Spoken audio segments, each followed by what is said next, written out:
I think about why I became a nurse a bit.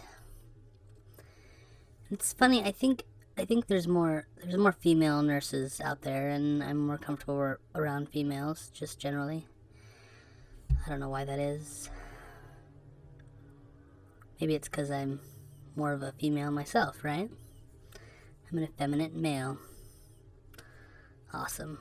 Although I think my body and my mind, like nursing's got its benefits, right? Like you can switch jobs every 3 years and keep your wage. Actually, your wage will keep increasing, and you can do stuff that's pretty different from each other, you know? So that's attractive for me. I've always liked helping people. I was attracted to mental health because I have mental health issues. Um, I was attracted to the medical field just generally. I think that's why I went to chiropractic school. I had the forethought to not finish chiropractic school, thankfully, because there's a lot of business side to it that is not attractive for my personality that I would not have done well. I would have had to find a much lower paying chiropractic job to, work from 8 to 5 every day. And that wouldn't have been very fulfilling going in one office. I would have wanted to be like a chiropractor on the road, kind of like I am as a nurse. I could be on the road as a nurse. I think travel nursing would be really good for me. But even still, I like changing my location, So, even still though, I'm still not fully satisfied with my life, right? It's hard to do travel nursing and have kids, young kids. I can't really move around a lot. So I had to find a job where I could move around and stay in one place. And that's what I've got right now. It's just hard. I don't socialize a lot, except for with patients. But I don't usually, some days I don't have any patients, period. Sometimes no calls. Sometimes I think maybe a construction job would have been a really good fit for me. It would have been physical, outdoors. I think it would have been nice. Would I be able to take care of my family at this point in my life with that? Probably not. Not with the debt that I have. I think, I don't know. And the problem with construction job, it's a mostly historically male-driven job. Whereas nursing is more female. I think I would have felt more of an outcast in a construction job than I would have here. But I think blue-collar work would have actually fit me really nicely like that. Like some kind of outdoors, hands-on. I feel like maybe historically that's how society's dealt with ADHD people. I feel like it's more under control when, I don't know, back in the day when we had a lot more physical labor to do. I think it kind of warded off some of this. But as we become more, technically minded and the world kind of shrinks every day, I feel like it's really hard on us people. People with addictive personalities or ADHD personalities, I feel like this is a really difficult place to live in. I feel like there's a lot of tools that we can get so addicted to that our brains just attach on like crazy. If we don't have the physical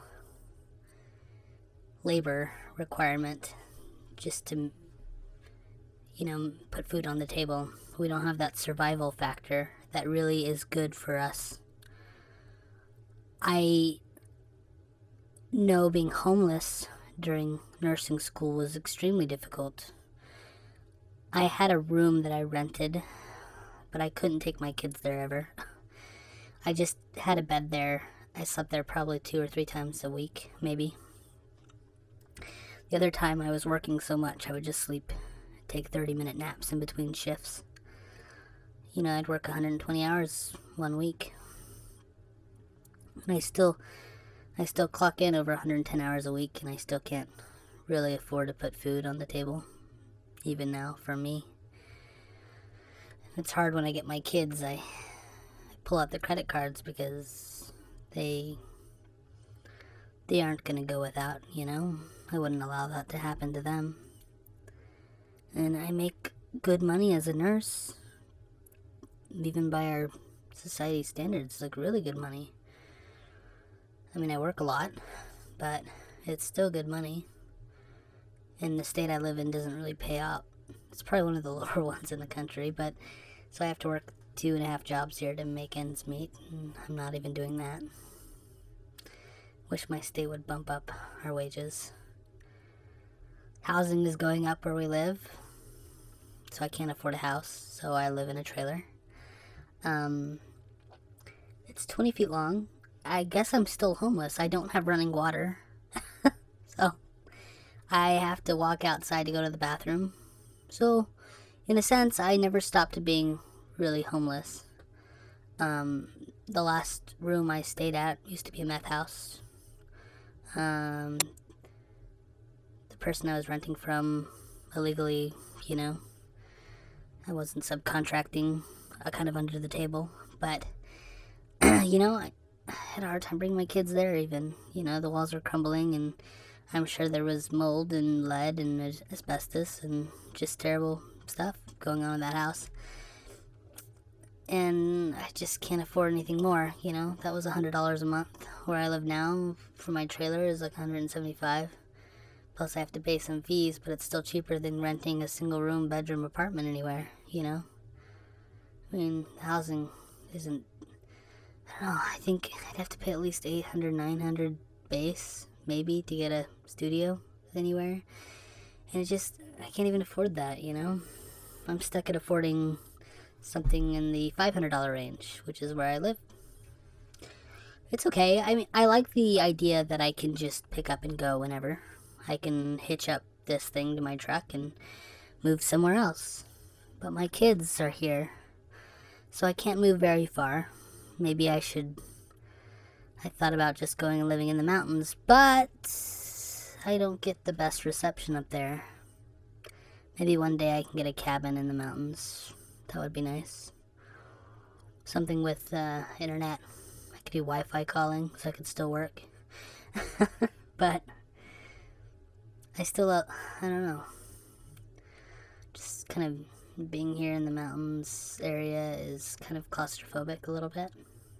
Too many people moving in. People that have been in this situation know that feeling.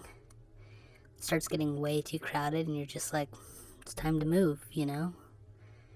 When you have that urge, you have a hard time handling the big social anxiety of life and traffic, you know?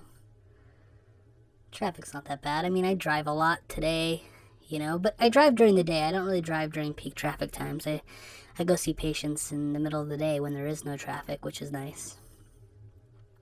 It's less stressful. It's good. I really have it great. And I don't know why I'm just so empty, you know? Like I've hit that wall. Like there's nowhere to go. And I want to hide and sleep all day. And I know it's depression. And I don't know what to do about it. When you're ADHD and depressed, it's just hard to move. But you force yourself to move and do things like go eat food when you're not even hungry, you know? You just do things out of compulsion, and just because you are able to convince yourself that it will bring you some satisfaction or happiness, and not even happiness. I mean, you know better. It's not going to make you happy. It's just something to do to pass the time. That's all you have left. So really, the little place I live in really has become that prison for me. And I just do things to pass the time.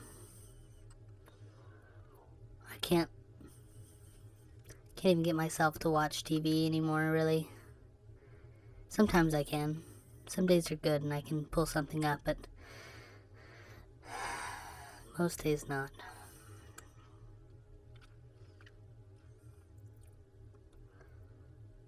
I don't know.